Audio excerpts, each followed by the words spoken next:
एक बड़ी पुरानी कहावत है, कहते हैं देखो दुनिया फेरा फारी, आज हमारी तो कल तुम्हारी। कुछ इसी तरीके की स्थिति पैदा हो रही है। मलेशिया ने अब सऊदी अरब को अपना प्रतिनिधि, अपना नेता मानने से इनकार कर दिया है, लेकिन तुर्की के साथ ये जा रहे हैं। जानेंगे क्या हुआ है। तो वहीं दूसरी तरफ इजराइल ने कहा है कि हम भारत में लगाएंगे पैसा और भारत और हम मिलकर सफल बनाएंगे। जानेंगे किस मामले में इजराइल कह रहा है। जियोपॉलिटिक्स में बहुत कुछ चल रहा है, हमेशा की तरह जानने को मिलेगा बहुत कुछ। आइए जानते हैं इन खबरों को विस्तार से। मलेशिया के प्रधानमंत्री अनवर इब्राहिम ने तुर्की के राष्ट्रपति रजब तैयब अर्दोगन को मुस्लिम जगत का नेता कहकर संबोधित किया है, जिससे सऊदी अरब और अन्य मुस्लिम देशों के साथ तनाव बढ़ने की संभावना है। इस कदम को मलेशिया की वैश्विक मुस्लिम समुदाय में अपनी भूमिका को मजबूत करने की कोशिश के रूप में देखा जा सकता। मलेशिया ने हमेशा सऊदी अरब को एक महत्वपूर्ण मुस्लिम देश के रूप में माना है, खासकर हज यात्राओं, धार्मिक शिक्षा के संदर्भ में। सऊदी अरब भी मलेशिया में वहाबीवाद के प्रसार में सहायता करता रहता है। साल 2019 में जब मलेशिया के तत्कालीन प्रधानमंत्री महातीर मोहम्मद के कुआलालंपुर समिट का आयोजन किया गया, जिसमें अर्दोगन, ईरान के राष्ट्रपति हसन रूहानी, कतर के शेख तमीम बिन अहमद अल थानी शामिल हुए, लेकिन सऊदी अरब ने इस समिट का बहिष्कार किया। इसने दोनों देशों के बीच के तनाव को बढ़ा दिया। अनवर इब्राहिम एक लंबे समय से राजनीति में सक्रिय हैं। उन्होंने हमेशा मुस्लिम जगत में एक सुधारवादी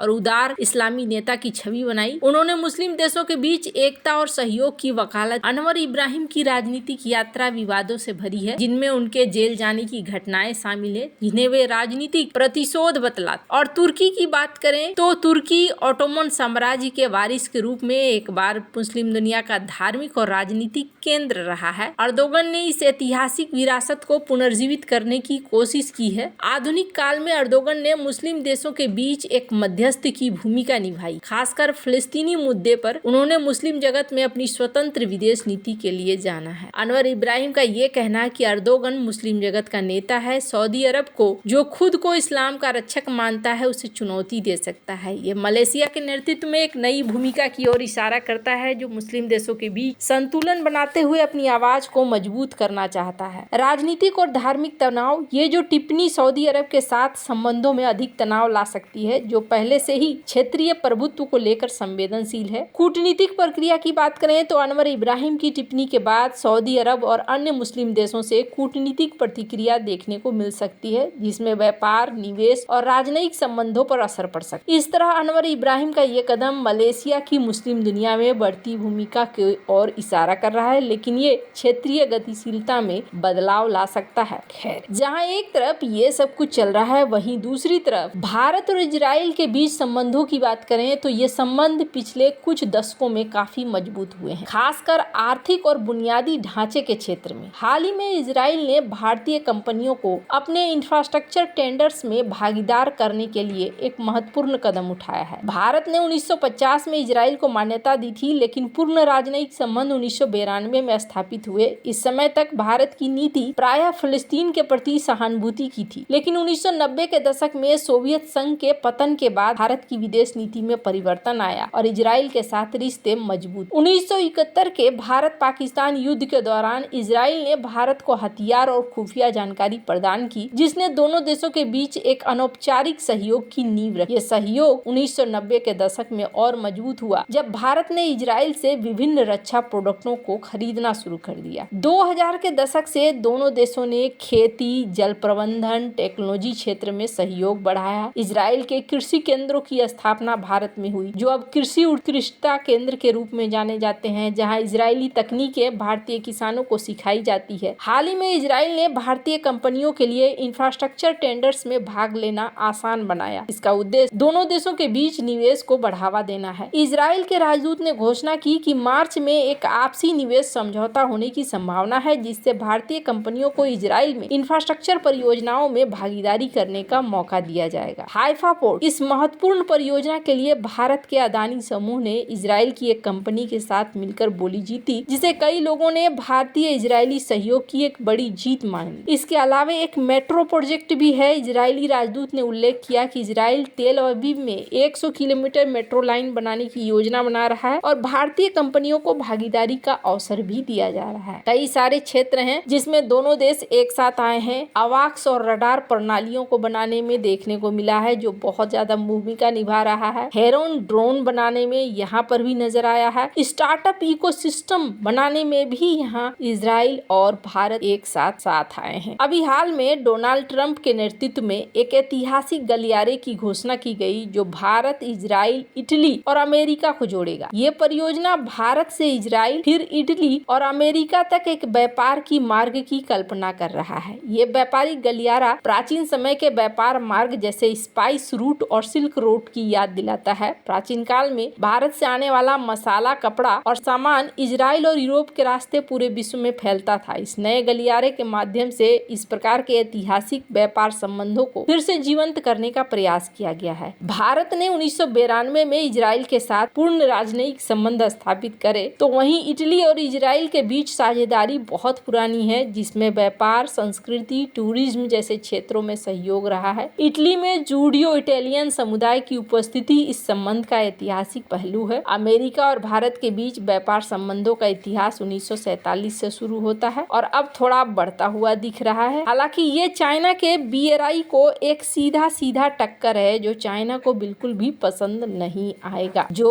भारत और इजराइल कर रहे हैं, आने वाले कुछ सालों में आप भारत को एकदम से बदलता हुआ देखेंगे बहुत सारे सेक्टर में। दोनों देशों के बीच में एक ऐसी साझेदारी है जिस साझेदारी में ये कहा जाता है कि ये इमोशनली जुड़े हुए हैं। स्क्रीन पर आप इस वीडियो को देख सकते हैं। ये क्या कह रहे हैं? Two natural partners.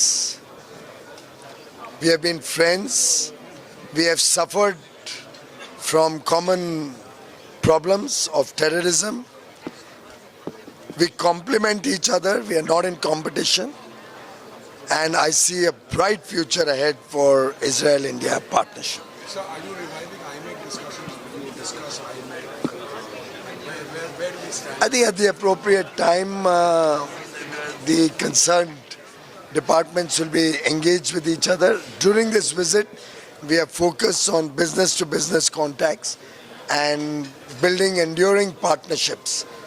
And I do believe that there's so much that Israel has to offer to India, and there's so much that we can do together to meet the needs and aspirations not only of 140 crore Indians, but of the world. वहीं दूसरी तरफ Israel खुलकर कई मुद्दों पर भारत का साथ देता है। भारत भले ही बहुत बार साफ तौर पर कुछ बातों को नहीं कह पाता है, लेकिन यहाँ पर इजराइल बहुत सारी चीजें साफ कर देता है। वैसे आपको बता दूं, इजराइल तक जोड़ने के लिए एक प्लान पहले ही IMEC कॉरिडोर का बन चुका था। अब उससे आगे अमेरिका तक जोड़ने का प्लान अमेरिका ने बता दिया है और ये भारत के लिए बहुत अच्छा है कि इजराइल का साथ भारत को मिल रहा है। व्यापार के क्षेत्र में भी ये जो तस्वीरें देख रहे हैं, ये तस्वीरें बहुत ही ज्यादा खास तस्वीरें हैं जो दिखला रही हैं कि भारत और इजराइल के बीच व्यापारिक संबंध धीरे धीरे मजबूत होते जा रहे हैं और यही समझ लीजिए एक भारत के बदलाव का टर्निंग पॉइंट होगा जो यहाँ पर आपको देखने को मिलेगा। खैर, इजराइल पर कितना भरोसा किया जा सकता है, कमेंट कर अपनी राय जरूर बताएं। जल्द मिलते हैं अगले वीडियो में नई खबर के साथ।